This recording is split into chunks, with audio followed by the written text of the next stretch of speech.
శ్రీరామ్. ఇది గొర్రె గొర్రె గొర్రె బతుకంతే, గొర్రె మెదడంతే, వైజాగు గొర్రెైనా బుర్ర ఉండదంతే. అయ్యో ఏం చేయలేమ్మా, గొర్రె అంతే గురుగారు. అంతే. యెహోవాకి ఇద్దరు పెళ్ళాలి, తెలుసా? అది మనం చదవలేమమ్మా. హెచ్కేల్ అని చాప్టర్ ఉంటుంది, హెచ్కేల్ అని. ఆ చాప్టర్ మగవాళ్ళు కూడా చదవలేదు. ఎవల అప్పములు హెచ్కేల్ చెప్పానుగా. ఎవల అప్పములు చేసి వారు చూచుచుండగా దాన్ని మనుష్య మలముతో కాల్చి భుజింపవలను. నేను చెప్పలేదు. మనం మామూలుగా పేడతో పిడకలు చేసుకుంటాగా, వాళ్ళు మనుషులు దాంతోనే పిడకలు ఇగో చూడండి. క్లీన్, నేనేం సొంతం చెప్పట్లేదమ్మా. హెచ్కేలు 4.12 వివరణ. బార్లీ గింజలతో అప్పాలు చేసి వాళ్ళు చూస్తుండగా దాన్ని మనుషుల పెంటతో కాల్చి తినవలను. అదన్నమాట. ఎవరు లిఫ్ట్ చేయట్లేదు గురుగారు. గిఫ్ట్ ఇస్తానా? ఏమో మరి. లిఫ్ట్ ఇస్తే గిఫ్ట్ ఇస్తామని అంటే బందరపాపికి చేద్దాం. అనకాపల్లి అయింది బందరపాపి. మనకు టైం ఇద్దాం, మనం చేస్తాం. వాళ్ళకేమో ఖాళీగా ఉండి 10 సార్లు 20 సార్లు చేస్తే మనం ఎత్తాలంటే ఎలాగా? ఏదో ప్రయాణాలు, ప్రవచనాలు, ఉపవాసాలు, మౌనం ఎన్నో ఉంటాయి. గుంటూరు మంచి పాపి. గొర్రెలన్. హలో రవి గారు, praise the lord. Radhamanohar Das అండి. రవి గారు బాగున్నారా? సార్ బిజీగా ఉన్నారా? సార్ మీరు ఆ మధ్య చేశారు, నాకు ప్రయాణాల వల్ల కుదరలేదు. సార్ మీరు ఏమన్నా చెప్తారా? నేను ఏమన్నా మాట్లాడినా? చిచ్చి, మీరు చేశారు ఎప్పుడో 10 రోజుల క్రితం, అందుకని చేశాను సార్.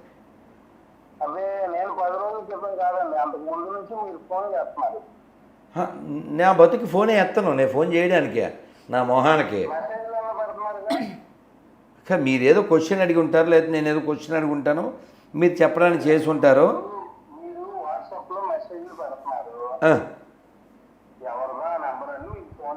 అచ్చా, మీరు ఏదైనా అడిగేది ఉందా? ఓకే, పడుకోండి సార్, పడుకోండి. అడిగేదండి, మేము కడిగేది అయితే ఉంది. రైట్. గుంటూరు మంచి పాపి. పాపుల్లో కూడా మంచి పాపి. అదే అన్నగా పాపు. ఎందులోది? ఎందులో? శతమానం భవతి అంటే మంచి పాప అంటే అమ్మ బైబిల్ ఎక్కనవాడు అని అర్థం. బైబిల్ ఎక్కితే ఇంకా ఆ భాష వేరే ఉంటుంది. అదే ముసలి పాప ఎలమంద 8 సార్లు చేశాడు. ముసలి పాప 8 సార్లు అంటే 88 సార్లు చేస్తాను. అదే పని. ఒకడు ఉన్నాడు, వాడు యుఎస్ నుంచి కుర్రోడు. అది కూడా ప్రైవేట్ నెంబర్ నుంచి చేస్తాడు. 20 సార్లు చూడమ్మా, ఎన్నిసార్లు ప్రైవేట్ నెంబర్ నుంచి? 37 సార్లు ఫోన్ మీద ఫోన్ చేస్తూనే ఉంటాడు. పోనీ ఒరే నువ్వు ఏదైనా మామూలు నెంబర్తో ఫోన్ చేయరా, లొకేషన్ పెడతా అంటే, హలో నమస్తే అండి, నమస్తే అండి, ప్రైజ్ ద లార్డ్. ఎలమంద గారు ఎవరో ఓలేటి లక్ష్మి గారి బ్యాచ్. హలో ఎవరో? బాగున్నాను సార్. ఎలమంద గారు భోజనం అయిందా?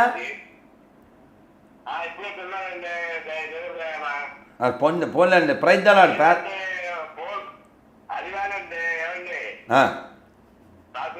చెప్పండి సార్, ఎలమంద గారు చెప్పండి సార్.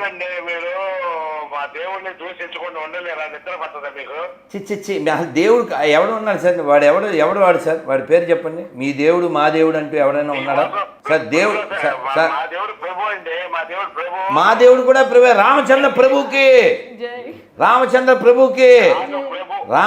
ప్రభుకి జై, ఎలమందకి బై.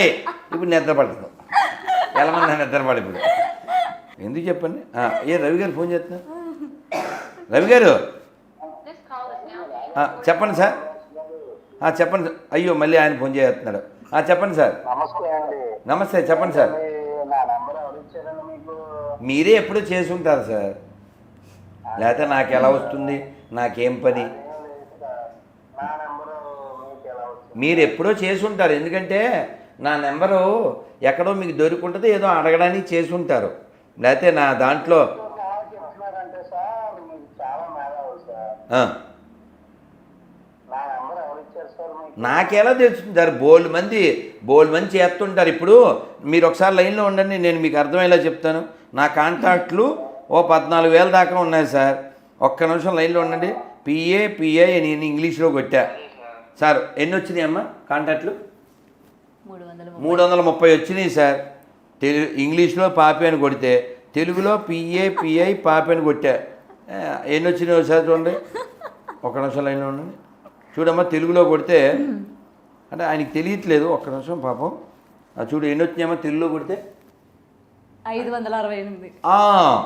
ఇలా దాదాపు మళ్ళీ ఇందులో తెలుగులో GORRE ఎన్ని వచ్చింది చూడమ్మా. 395. సో కాబట్టి ఇలాగా ఎన్ని దాదాపు అన్ని కలిపితే 1,500 దాకా ఉన్నాయి సార్. సో ఆ 1,500 దాంట్లో ఇంక మీది ఒకటి ఎప్పుడో మీరు చేసి ఉంటారు. పోలేదు సార్, పడుకోండి. ఏం పడుకుంటాడు? పడుకోవాలి.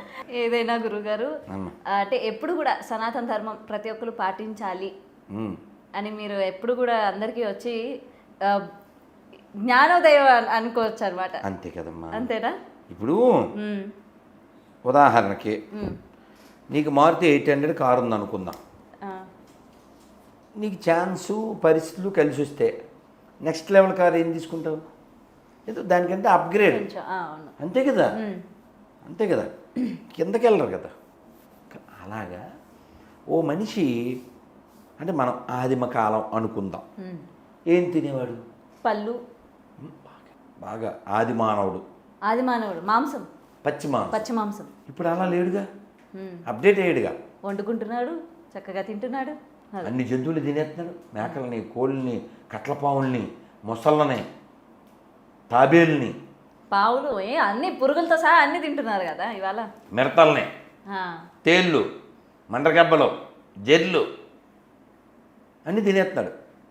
కుక్కలు రోజు 14,000 కేజీల కుక్క మాంసం వస్తుందంట ఇక్కడ బెంగళూరులో.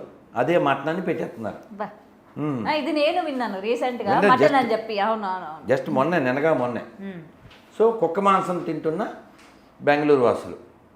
అసలు కుక్కదా నక్కదా కదా, ఎందుకు తినాలి? అది ఫస్ట్ పాయింట్. అప్డేట్ అంటే ఏంటి? జంతువుల్ని పచ్చిగా తినే స్థితి నుంచి, జంతువులను కాల్చి తినే స్థితి నుంచి అసలు జంతువులు తినకుండా ఉండే స్థితి కదా. మనిషి బతకడానికి జంతువులతో పని లేదే. మనిషి బతకడానికి జంతువులు తినాల్సిన పని లేదే. ప్రతి జంతువు మనిషికి ఉపకారం చేద్దే, మనిషి ప్రతి జంతువుకి అపకారం చేస్తాడు. ప్రతి జీవిని కడుపులో పెట్టేస్తే ఖాదర్ వలి గారు ఎంత బాధపడతారో. సృష్టిలో 30% జీవులను కడుపులో పెట్టేశాడు వీడు. లేవంటే జాతులు 30% కదా, పొట్టలోకి వెళ్ళిపోయినాయి. సో కాబట్టి మనిషి అప్డేట్ అవ్వాలి. కేవలం పుస్తకంలో ఏదో రాసి ఉంది. ఉదాహరణకి నేను లాంగ్ ఎగో నా first video I think so, Jehovah menu అని కొట్టు అవుతుంది. యెహోవా మెను, అందులో ఏ జంతువులు తినాలి, ఏ పక్షులను తినాలి అవన్నీ క్లియర్గా రాసి ఉంటుంది. అందులో ఒక్క జాంకాయ గురించి ఉండదు, ఒక మ్యాంగో గురించి ఉండదు, ఓ ధాన్యం గురించి ఉండదు. భగవద్గీతలో ఏం చెప్పారు? పత్రం పుష్పం ఫలంతోయం యోమే భక్త్యా ప్రయచ్చతి తదహం భక్త్యా ఉపహృత అశ్నామి ప్రయతాత్మన. కాబట్టి మనిషి అప్గ్రేడ్ అవ్వాలి. ఈ శరీరం దేనికి నిర్దేశించబడింది? ఈ శరీరం దేనికి నిర్దేశించబడింది? కేవలం ఏదో ప్రతి జంతువుని భుజించడానికి కాదు, భగవంతుని భజించడానికి. హలో, నమస్తే అండి. జై శ్రీరామ్. ఎవరండి? ఎవరు? నాన్న సంతోషం. కదిరి కృష్ణ ఫోన్ చేస్తే స్విచ్ ఆఫ్ వచ్చింది. మరి ఏం చేయాలి? అంటే వీళ్ళంతా మనకి పుట్టిన వాళ్ళే కదా సార్. వీళ్ళ తాతలు వీళ్ళ తండ్రులు అంతా మంచోళ్ళే సార్. వీళ్ళకి బైబిల్ ఎక్కేలా దిగజారిపోయారు కానీ వాళ్ళు మంచోళ్ళే సార్. వాళ్ళ తాతలు వాళ్ళ తండ్రులు మంచోళ్ళే. బైబిల్ ఎక్కడం వల్లనే కదిరి కృష్ణ అలా తయారయ్యాడు తప్ప అతను కూడా మంచోడే. నవ్ ఈజ్ ఎ పేషెంట్ అంతే. మళ్ళీ అతనికి రోగం తగ్గిపోతే మళ్ళీ అతనే భజన చేస్తాడు చూడండి. కానీ గొప్ప విషయం ఏంటంటే సార్ మీ దగ్గర గురించి మీరు ఒక్కరు 1 మ్యాన్ ఆర్మీ లెక్క పోరాడుతున్నారు. ఇంకా చెయ్యాలి సార్, మనం అందరం చేయాలి సార్. కదిరి కృష్ణ మనస్సు మారి అతను మారు మనస్సు పొంది చక్కగా అన్నమయ్య కీర్తనలు పాడుతూ చక్కగా అన్నమయ్య ఎంత చక్కగా కీర్తించాడు.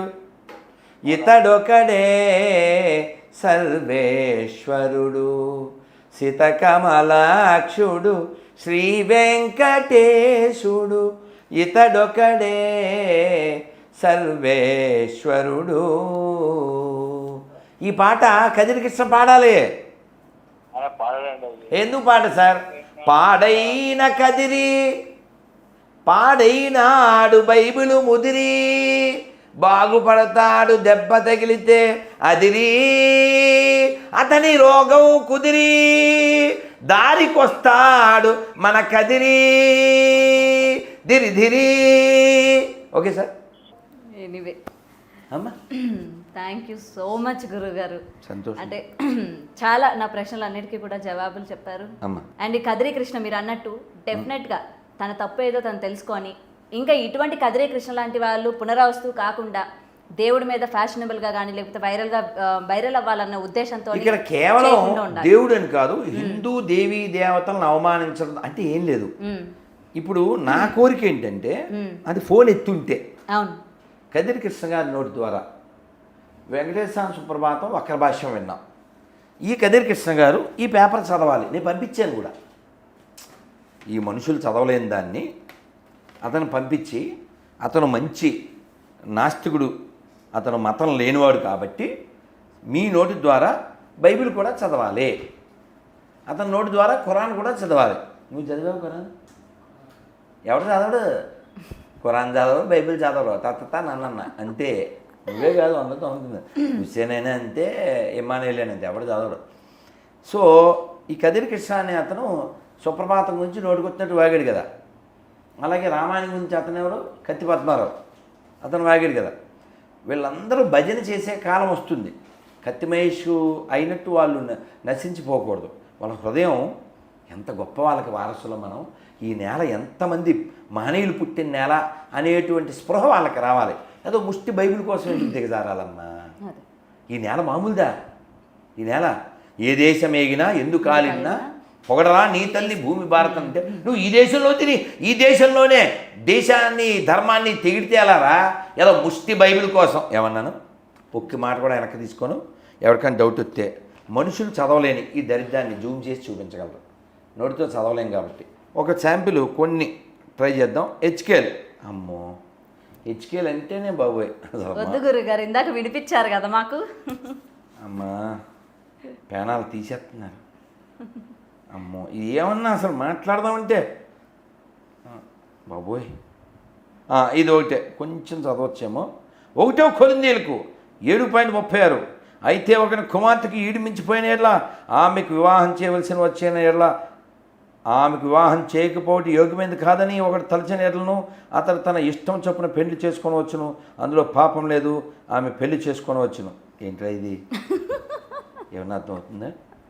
వివరణ: కూతురికి ఈడు మించిపోయి పెళ్లి కానట్లయితే తండ్రి తన కూతురిని పెళ్లి చేసుకోవచ్చు. పరిశుద్ధ